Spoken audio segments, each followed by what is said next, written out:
আজকে মসজিদটা পুরাই ফাঁকা, এই সুযোগে দান বক্স থেকে টাকাগুলো সরিয়ে ফেলি। হ্যাঁ? আরে লোকটা তো আমার দিকে তাকিয়ে আছে, এক কাজ করি, আমি নামাজের অভিনয় করি।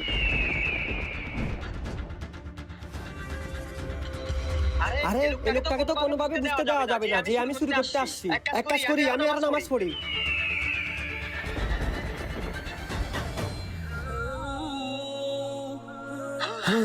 যাক আল্লাহ বাঁচাইছে, লোকটা গেছে। আরে আজানও দিয়ে দিছে, এখন তো মানুষ নামাজ পড়তে আসবে। আমি এখান থেকে তাড়াতাড়ি কেটে পড়ি।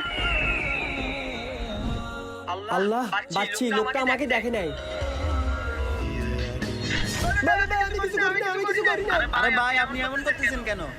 দূর, লোকটা কিছু বুঝে না, আমি খাওয়া বয় খাইতেছি।